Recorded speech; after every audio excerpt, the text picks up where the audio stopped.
কারণ যে ভালোবাসা আল্লাহর জন্য হয় সেটাকে ঠেকানো যায় না, ঠিক কিনা বলে?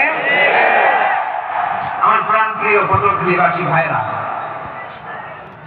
বিশেষ দুটি কারণে বরিশাল বিভাগের প্রতি আমার আলাদা একটা ভালো লাগা। এর কারণ এই অঞ্চলে আলেম ওলামা বেশি, ঠিক কিনা বলেন? আজকের এই প্রোগ্রামে অনেক কবি মাদ্রাসার মুহতামিম সাহেবরা এসেছেন, আমি শুনেছি। আলী মাদ্রাসার প্রিন্সিপাল হুজুররা এসেছেন, খতিব সাহেবরা এসেছেন, ইমাম সাহেবরা এসেছেন, মুয়াজ্জিন সাহেবরা এসেছেন। এই বিভাগে আলেম ওলামা বেশি। তার প্রমাণ এখানে এই বরিশালের ভেতরে আছে সারসিনা দরবার, ঠিক কিনা বলেন? অনেক হাক্কানি একটা দরবার। সারসিনার মরহুম পেশার হুজুরের খেদমত করেছে আমি অনেকবার, সুযোগ হয়েছিল আমার ছাত্র জামানায়। তো ওনাদের মাদ্রাসা কেন্দ্রিক অনেক খেদমত, আলহামদুলিল্লাহ। তারপর এই বিভাগে রয়েছে চরমনাই দরবার, ঠিক কিনা বলেন? ওনাদের বিশাল মাদ্রাসা, ধর্মীয় অঙ্গনে, মাদ্রাসা অঙ্গনে, রাজনৈতিক অঙ্গনে আমাদের অনেক খেদমত। তারপরে এখানে আছে ঝালকাঠি এনএস কামিল মাদ্রাসা। আমরা কায়েসা হুজুরের কথা শুনেছি, আল ইত্তেহাদ মা আল ইখতিলাফ, মতবিরোধের সাথে ঐক্য, অসাধারণ কথা। তো এই সমস্ত বড় বড় আল্লাহওয়ালাদের আগমন এই ভূখণ্ডে হওয়ার কারণে এখানে ধর্মীয় বিশৃঙ্খলা, মারামারি কম, আছে ঐক্য, ঠিক কিনা বলেন? বরিশাল বিভাগের প্রতি আমার বিশেষ ভালোবাসার এটা একটা কারণ।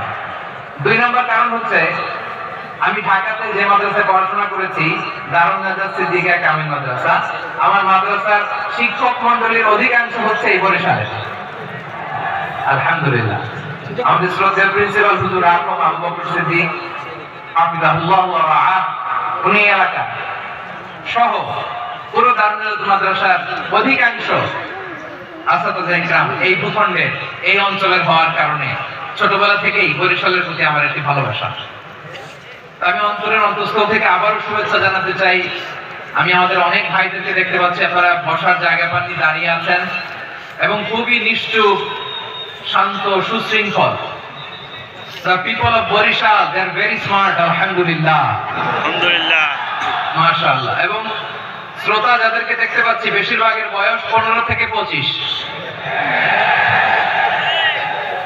জেনজি, যেখানেই যাই জেনজি আমারে ছাড়ে না, মাশাআল্লাহ। এরাই আগামীর বাংলাদেশ, এরাই বাংলাদেশ। এদের হাতেই নিরাপদ আমার লাল সবুজের পতাকা, এদের হাতেই নিরাপদ আমার 56,000 বর্গ মাইলের প্রতিটি ইঞ্চি মাটি। এজন্য তোমাদেরকে সাবধান থাকতে হবে, সজাগ থাকতে হবে দেশের জন্য, এদেশের সার্বভৌমত্বের জন্য, ঠিক কিনা বলেন? আমার প্রিয় ভাইরা, আপনারা এখন যেমনি নিশ্চুপ, নীরব, very quiet and calm, disciplined, I like it, I love it, শেষ পর্যন্ত আপনারা এরকম নিশ্চুপ, নীরব, নিস্তব্ধ, নিঝুম থাকবেন তো আপনারা? মাশাআল্লাহ। আমি খুব লম্বা চূড়া সময় নেব না, অনেক আলোচনা হয়েছে, আমি পাশেই ছিলাম, আমি দুপুরেই চলে এসেছি, আমি শুনছিলাম আলোচনাগুলো, অসাধারণ আলোচনা হয়েছে। আসলে আলোচনা হওয়া দরকার অল্প, ইবাদত আর আমল হওয়া দরকার বেশি, ঠিক কিনা? কিয়ামতের একটা আলামত হচ্ছে খুতাবুকুম তাওয়িলা ওয়া সালাওয়াতুকুম কাসীরা। কিয়ামতের আগে আমাদের বক্তব্য হয়ে যাবে লম্বা। Your speech will be longer and your salah will be very shorter. বক্তব্য হবে লম্বা, সালাত হবে খাটো। এই নমুনা বর্তমানে আছে না নাই? আছে। ঘন্টার পর ঘন্টা, তাও তৃপ্তি মিটে না। অনেক জায়গায় রাত পর্যন্ত, মিডনাইট পর্যন্ত, মধ্যরাত পর্যন্ত আলোচনা হয়, এটা ঠিক নয়। বক্তব্য হবে একেবারে gist, cream of the creams, একেবারে ক্রিম কথাটা আলোচক উপস্থাপন করবেন। হেদায়েত দেওয়ার মালিক কে? আল্লাহ। ইন্নাকা লা তাহদি মান আহবাবতা ওয়ালাকিন্নাল্লাহা ইয়াহদি মান ইয়াশা। নবী হে, আপনি চাইলেই কাউকে হেদায়েত দিতে পারবেন না, হেদায়েত দেওয়ার মালিক কে? আল্লাহ। প্রিয় ভাইরা, আমি শুরুতেই দেখতে চাই যে আপনারা বরিশাল বিভাগে কে কোন জেলা থেকে আসছেন, এটা একটু জেনে খোঁজখবর নিয়ে আমি আলোচনা শুরু করবো ইনশাআল্লাহ বিইজনিল্লাহ।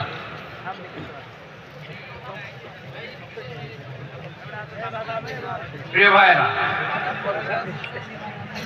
আমি দেখতে চাচ্ছি আপনাদের এই বরিশাল বিভাগের ভোলা জেলা আছে না একটা, দ্বীপ জেলা, ওখান থেকে কেউ আসতে পারছেন নাকি? হ্যাঁ, আল্লাহু আকবার, আসছে তো, ওই যে হাত দেখা যাচ্ছে। সর্বনাশ, মাশাআল্লাহ মাশাআল্লাহ, ঠিক আছে, আল্লাহ আমার ভাইদেরকে তুমি কবুল করো। বরগুনা জেলা থেকে কেউ এসেছেন আজকের প্রোগ্রামে? ইয়া সালাম, মাশাআল্লাহ মাশাআল্লাহ, ওয়েলকাম ওয়েলকাম, ঠিক আছে। পিরোজপুর জেলার কেউ এসেছেন? পিরোজপুর জেলা থেকে মাশাআল্লাহ অনেক ভাই এসেছেন। ঝালকাঠি, মাশাআল্লাহ, ঝালকাঠিতে অনেক আসছে। তারপর বরিশাল জেলা থেকে কারা কারা এসেছেন? বরিশাল, মাশাআল্লাহ তাবারাকাল্লাহ। এবার পটুয়াখালী জেলার কারা কারা দেখি?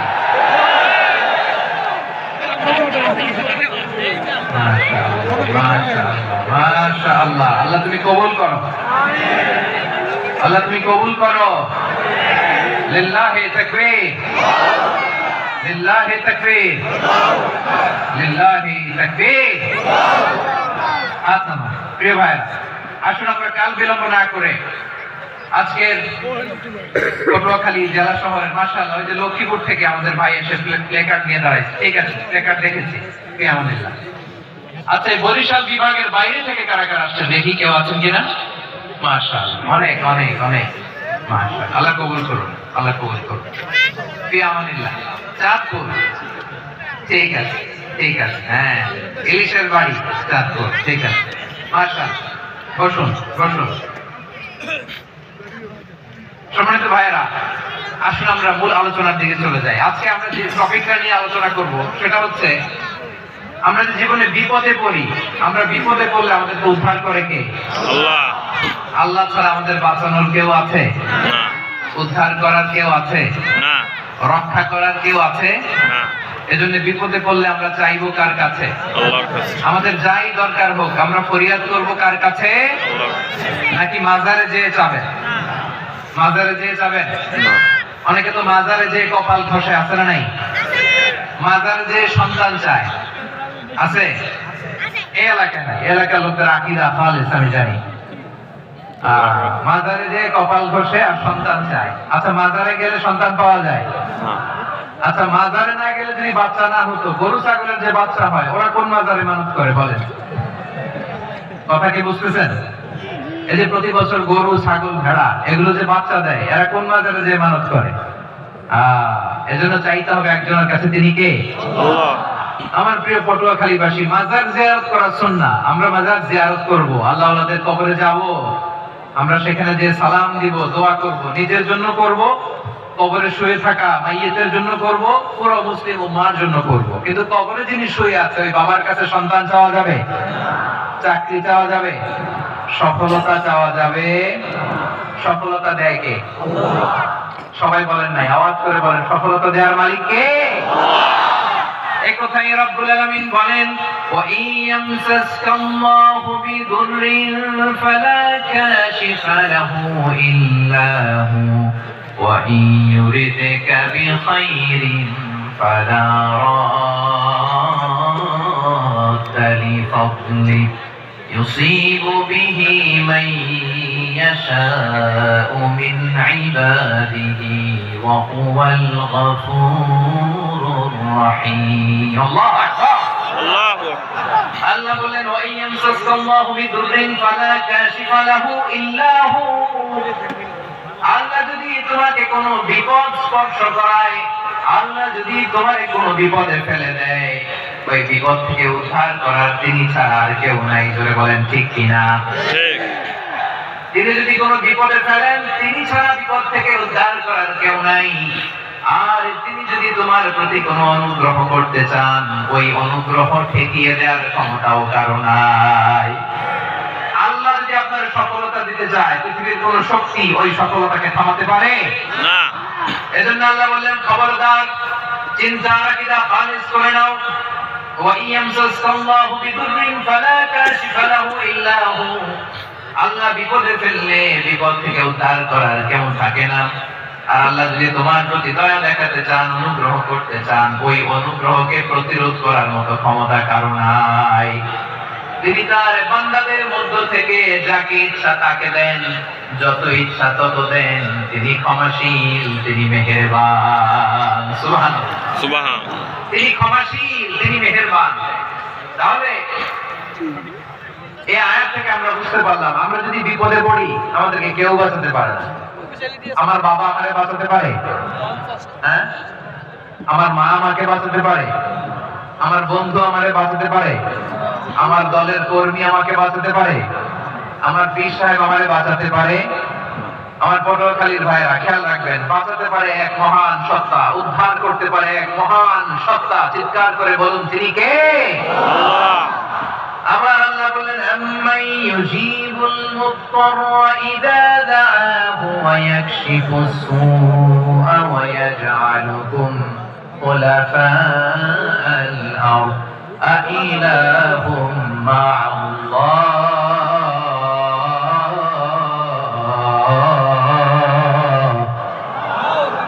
ক্বালিলাম মা তাযাক্কারুন। রব্বুল আলামিন বলেন, বিপদে পড়ে কাতর কণ্ঠে চিন্তাগ্রস্ত হয়ে যখন কেউ ফরিয়াদি হয়ে আল্লাহর ডাকে হাত তোলে, তখন এই ব্যক্তির ডাকে সাড়া দেয় কে?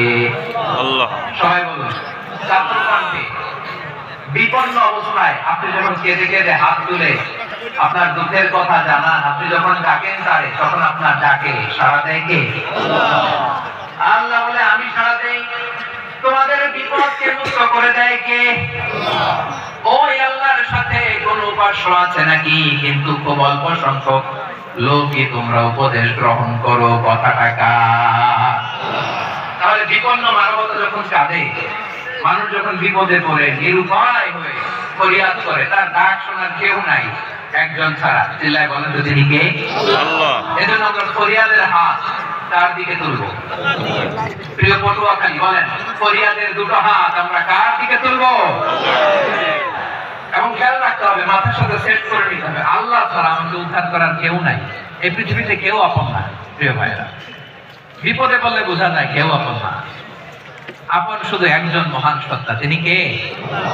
এটা কি আপনারা খেয়াল রাখতে পারবেন? হ্যাঁ, বিপদে আপদে কেউ আমাদের বাঁচাতে পারে না, তরাতে পারে না, মুক্তি দিতে পারে না, উদ্ধার করতে পারে না, একমাত্র আমার প্রভু ছাড়া, আল্লাহ ছাড়া। চিল্লায় বলেন, ঠিক কিনা?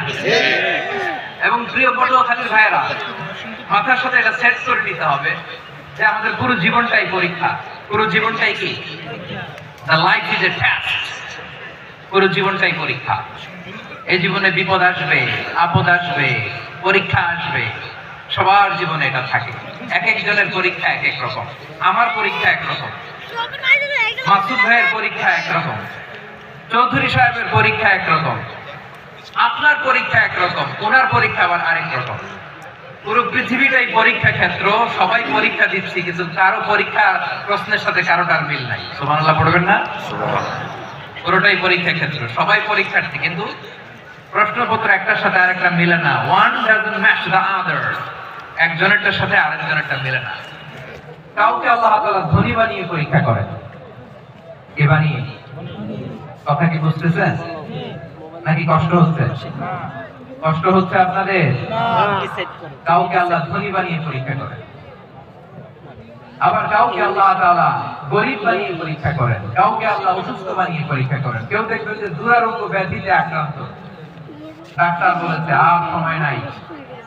দুরারোগ্য ব্যাধি, ক্যান্সার, যার নেই কোনো অ্যান্সার, তার জন্য পরীক্ষা হচ্ছে এই রোগ। আরেক লোক দেখবেন তার আবার রোগ বালাই নেই, মাশাআল্লাহ, তাকে আল্লাহ তাআলা আর্থিক দৈন্যতা, দারিদ্রতা দিয়ে পরীক্ষা করছেন। এরকম আছে না নাই? টাকা পয়সা নাই, দিন আনে দিন খায়, যা আছে তাতে চলে না, এটা তার জন্য পরীক্ষা। আবার আরেক শ্রেণীর লোক দেখবেন তাকে আল্লাহ অসুস্থতাও দেয় নাই, দারিদ্রতাও দেয় নাই, তার দাম্পত্য জীবনের সমস্যা আছে না নাই? স্ত্রী কথা শোনে না, অথবা ছেলে মেয়ে কথা শোনে না। তাহলে পরীক্ষা সবার জীবনে আছে, এক একজনের পরীক্ষাটা এক এক রকম। আল্লাহ তাআলা দেখতে চায় যে এই পরীক্ষার সময় আমরা কিরকম রেসপন্স করি। How to deal with the test, কিভাবে এই বিপদ আপদ পরীক্ষাগুলোকে আমরা হ্যান্ডেল করব, ডিল করব, এটা হচ্ছে আজকের আলোচনার বিষয়। বুঝতে পেরেছেন সবাই আমার প্রিয় ভাইরা? তাহলে পরীক্ষাময় আমাদের জীবন, বিপদ, আপদ, পরীক্ষা এটা মানুষের পিছু ছাড়ে না। সবার জীবনে পরীক্ষা আছে, নবীদের জীবনেও পরীক্ষা ছিল। সাহাবারা জিজ্ঞেস করেছেন, ইয়া রাসূলুল্লাহ, আইয়ুন নাসি আশাদ্দু বালাআন ফিদ দুনিয়া, এই দুনিয়ার বুকে কাদের পরীক্ষা সবচেয়ে বেশি? বিশ্বনবী বলেছেন, আল আম্বিয়া। এই পৃথিবীতে সবচেয়ে বেশি পরীক্ষা আল্লাহ তাআলা নিয়ে থাকেন নবীদের। কাদের? নবীদের। সুম্মাল আমসাল ফাল আমসাল, এরপরে নবীদের পরের স্তরে যারা তাদের পরীক্ষা, এরপরে তাদের পরের স্তরে যারা তাদের পরীক্ষা, সিদ্দিকীনদের, শুহাদাদের, সালিহিনদের, আল্লাহওয়ালাদের। যার ঈমান যত মজবুত তার জীবনে পরীক্ষাও তত বেশি। চিল্লায় বলেন ঠিক কিনা? তাহলে মুমিনরা, বিশ্বাসীরা, আমরা কি পরীক্ষা, বিপদ আপদে ভয় পাই? হ্যাঁ, বিপদ দেখলে ভয় লাগে আপনাদের? ভয় লাগে? হ্যাঁ, না, মুমিনরা বিপদে ভয় পায় না, তারা হতাশ হয় না, সুবহানাল্লাহ, তারা নিরাশ হয় না। বিশ্বাসীরা হাল ছেড়ে দেয় না, তারা ভরসা রাখে একজনের উপর। চিল্লায় বলতে হবে তিনি কে? আল্লাহ। কারণ মুমিন জানে the grief isn't permanent, the test isn't permanent, the struggle in our life isn't permanent. আমাদের জীবনে দুঃখ, কষ্ট, struggle এগুলো পার্মানেন্ট নয়। After every difficulties there is an ease. সব কষ্টের পরে একটা সুখ আছে না নেই? রব্বুল আলামিন বলেন, ফাইন্না মাআল উসরি ইউসরা, ইন্না মাআল উসরি ইউসরা, ভয় পেও না, চিন্তা করো না, কষ্টের সাথেই আমি রেখে দিয়েছি স্বস্তি। সুবহানাল্লাহ বলেন। সুবহানাল্লাহ।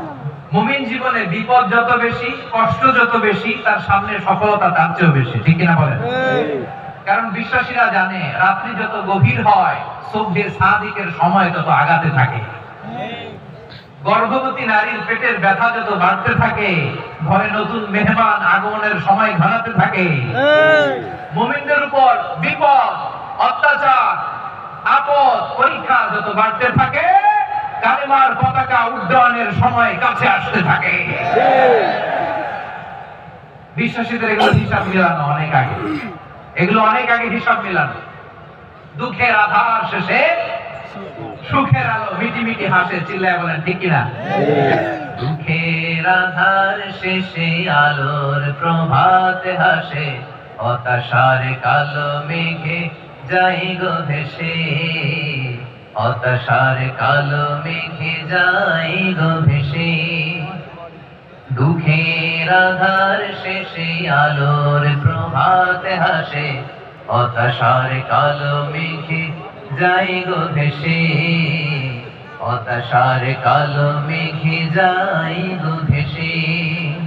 কোরআনের পাতায় পাতায় দেখো, ঈমানের পথে ঢাকা ব্যথার কাটায়। কোরআনের পাতায় পাতায় দেখো, ঈমানের পথ ঢাকা ব্যথার কাটায়। ভেঙে পড়ো না কভু হতাশ হয়ে,